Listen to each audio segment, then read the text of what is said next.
now to discuss retired Marine intelligence officer and host of the Strat podcast, Hal Kempfer. Hal, thank you for being here. This is a pretty significant moment, right? You got President Trump, Prime Minister Benjamin Netanyahu. They're receiving a lot of praise for this deal. Just listen. Very exciting day. Finally, the time has come. And thank God and thank President Trump, and also thank for Israeli Prime Minister Benjamin Netanyahu, that we hope these coming days, tomorrow, the day after tomorrow, we'll see our brothers and sisters coming back to Israel. I heard last night that Trump basically announced that it looks like a deal was signed between Hamas and Israel. And I couldn't go back to sleep. It was very exciting. Very exciting. We're so happy to hear that the hostages are coming back. This is the joy that we are waiting for this holiday. Thank you. Thank you, Trump. Thank you, Netanyahu. Thank you. Thank you. Yeah, as we said there a moment ago, Trump has said the hostages are going to be released on Monday.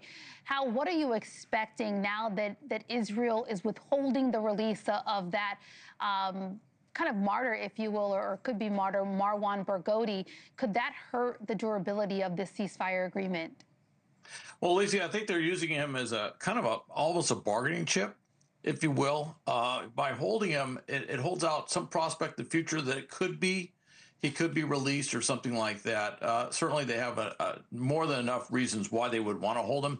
But right now, I think the calculus is pretty much that if he was to suddenly get tossed into the fray, that could renew some sort of Palestinian national or Palestinian, militancy or something like that. So I think what they're looking at is holding him for right now. But overall, I think everyone's really focused on the hostage release, the other the Palestinian prisoners that are going to be released, getting this phase one part of this deal done, and then looking at the momentum that's going into the phase two negotiations. And certainly there's been a lot of reasons to be skeptical whether phase two can actually come apart or come together based on whether the disarmament part of Hamas can actually be accomplished. But there does seem to be a little bit more momentum today. And I think part of that is by not throwing in something that could really upset the momentum, I should say, the rapport or everything else that's going on with the negotiations. And that may be why Israel's doing what it's doing. To your point there, if Israel is using this as a negotiation chip, what does it say to Hamas in terms of them having negotiating chips? Because they're set to release the prisoners on Monday. That's their last chip here. Do you think there's any chance that Hamas tries to hold on and maybe delays that, or at least releases some prisoners and not all of them on Monday? I don't think Hamas can hold off on releasing hostages. I think Hamas is going to have to follow through on this. If they fail to follow through on this, now I'm not saying they're going to be able to. They may have logistical, actual physical challenges in getting all the remains of hostages repatriated. Some of them, it's believed, they don't even know where they are, so they have to find them. And there's a task force being set up to do that. But they got to get all the living hostages out. And if they were to renege on that, that would be a failure to implement phase one. And whereas the IDF has pulled back to that yellow line, if this whole thing were to fall apart, certainly they could go right back into combat operations very quickly. And Hamas knows that.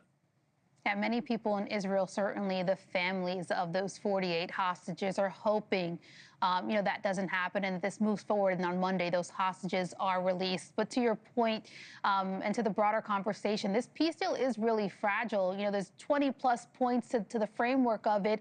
Part of it calls for an international body to govern Gaza, and the U.S. says that 200 CENTCOM personnel, they're going to be sent to Israel to help monitor this deal. This is what President Trump had to say this week about that. Take a listen. What is the international stabilization force that's going to deploy to Gaza? What is that going to look like? To be determined, really, I think there's going to be a large group of people determining what it will be, and a group of people funding it that are very rich countries that are going to be funding it. People want to see this work. It's going to work. It's absolutely going to work. And it starts, it's already started. We've signed, as you know. Everybody's agreed. So paint the picture for me if you can. What do you think the setup actually looks like? And what do you say to any concern that that presence could put U.S. troops at risk, especially if the ceasefire agreement does not hold? Well, Alicia, what we're setting up is called a Civil Military Coordination Center. It's a CMCC, very similar to a Civil Military Operations Center. This is actually something that the U.S. does very well. We probably do this better than anybody else in the world, I think. I actually happen to teach foreign countries on how to set up operations like this. So it's something where we coordinate all of the civil and military, and that includes civil and military assets or resources from other countries, working with non-governmental organizations, a variety of different things to go in there. Now, the U.S. troops will be setting this up. I've never seen anything where they said they would set it up in Gaza. Everything I'm seeing right now says it'll probably be on the Israeli side of the border. So it doesn't look like we'll have literally boots on the ground in Gaza per se.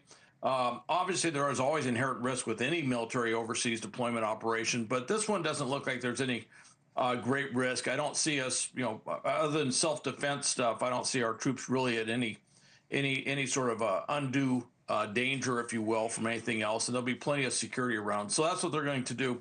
Now, the stabilization force, that's still being shaped. It could be an interesting force, though. You got Turkey's involved, UAE, Egypt. I don't imagine Egyptian troops going in there. It's possible. Jordan, all these Arab countries from around the Middle East. And then you have Pakistan and Indonesia. Both of those countries have very large militaries. Pakistan has a history of putting large forces into the Middle East, working with Saudi Arabia, and Indonesia has a very capable armed force. So it could be a rather interesting stabilization force that is actually put on the ground. And then I understand that part of this whole thing with this peace board that President Trump may end up leading is that they have identified, not just in Gaza, but from around the Palestinian diaspora around the world, Palestinian managers, leaders who can actually manage functions of governance, if you will. So it's. I'll say President Trump heading to the Middle East tomorrow. A lot of eyes on Monday when hostages could be released. And then moving forward in the days and weeks to come, a lot of hope that this peace deal can actually hold and last. Retired Marine Intelligence Officer and host of the Strat podcast, Hal Kempfer, always appreciate your time and your insight. Thank you for joining us.